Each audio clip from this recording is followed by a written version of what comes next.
Como funcionam os testes de DNA?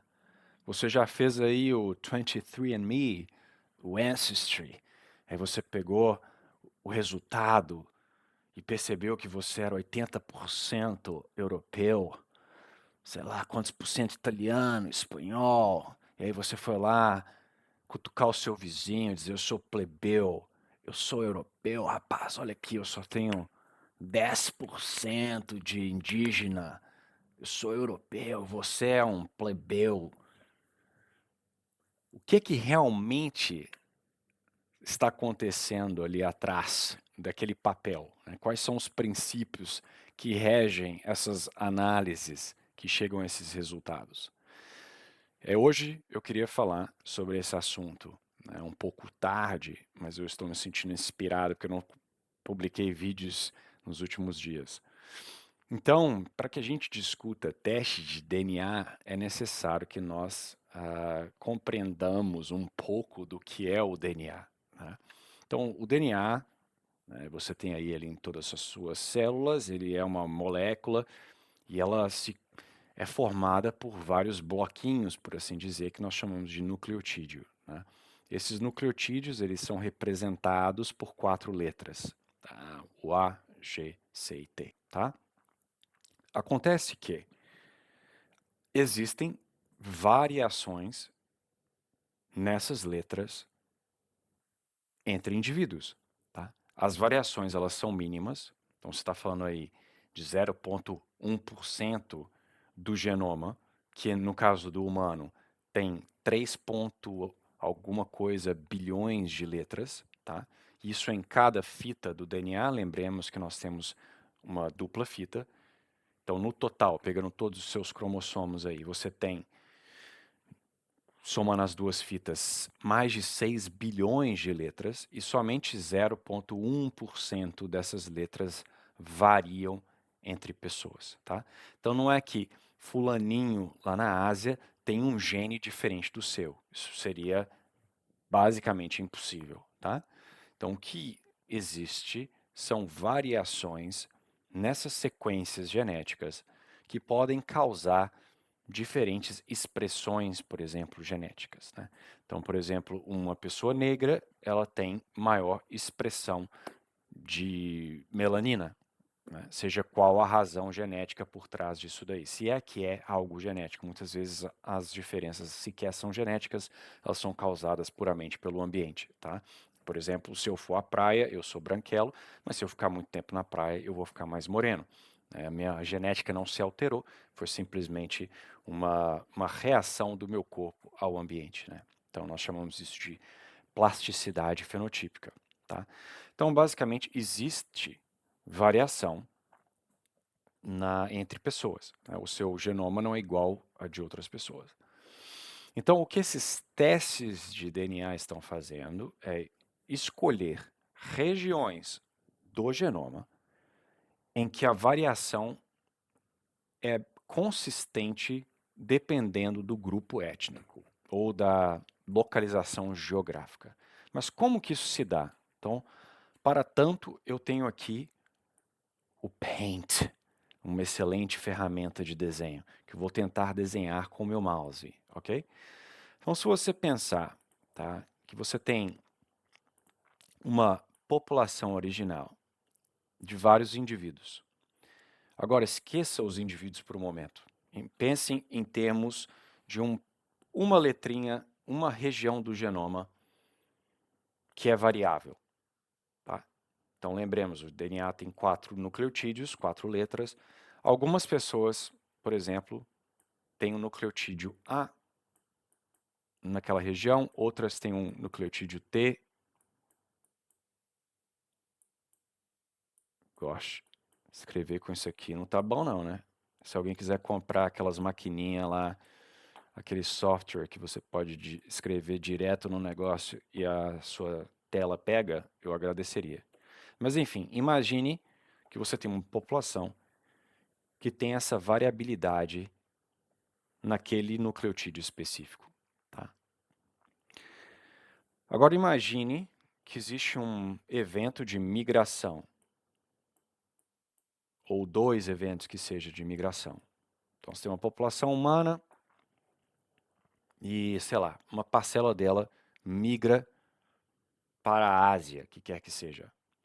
Agora, vamos supor que, por puro acaso, os indivíduos que migram para a Ásia, eles têm, por pura coincidência, não estou dizendo que há uma relação entre eles terem essa variante e o fato deles migrarem, mas por puro acaso, existe uma parcela maior da população que migra que tem o alelo, que é o nome que nós damos a essas variantes aí no genoma, e sei lá, alguns T's. Mas enfim, você tem uma maior proporção de A's e por alguma razão a população que migrou para cá tem uma maior proporção de T. Ou pode ser também que após migrarem, pensa que um terceiro evento, você tinha a mesma frequência dos alelos da população original, mas por alguma razão há uma mutação em alguns indivíduos. Isso funciona principalmente se a população é pequena, uma mutação em alguns indivíduos que nascem em que o alelo A se torna T pela mutação, e aqui você tem uma maior frequência de T nessa população. Muitas vezes essa variação ela pode ser neutra, ela não está afetando o funcionamento de um gene. Às vezes ela pode afetar o funcionamento de um gene, como eu disse, ela pode simplesmente afetar o quanto aquele gene é expresso. Imaginemos, hipoteticamente, algum gene que esteja envolvido com a melanina, que é o que dá a coloração da pele. Então, ali há um gene que, sei lá, quebra e agora ele não é expresso e a pessoa, portanto, é menos escura por causa disso, tá? Então, agora veja que se você sequenciar o genoma das pessoas nessa população, você pode calcular a frequência do alelo A e do alelo T em cada uma delas, e você vai encontrar uma diferença. A frequência do alelo A é maior na população à sua direita, ok? E se essa população, por exemplo, for uma população, imaginemos, de chineses, então você pode dizer que o alelo A, principalmente se na vasta maioria das populações globais aquele alelo não ocorre, o alelo A não ocorre naquela região. Lembremos, nós estamos falando de um genoma de 3 bilhões de pares de bases. Então, uma região em que esse alelo ocorre com uma frequência muito maior entre os chineses. Consegue compreender? Não porque chineses são fundamentalmente diferentes das outras pessoas, eles têm uma letra do DNA inteiro que é diferente. E que, por puro acaso, por causa de algum fator histórico, aquela letra, aquele nucleotídeo está mais presente naquela população. Agora, imagina esse tipo de coisa ocorrendo em várias letras ao longo do genoma, que seja algumas milhares, que ainda não é nada comparado com os 3 bilhões, né? Então, se houverem alelos, lembremos, alelo é aquela variante que ocorre, né, em diferentes populações. Se todas as pessoas tivessem A naquela região, você não teria alelos, você teria simplesmente A. Mas quando há variações, nós chamamos que existem alelos, né? Então, se houverem alelos que são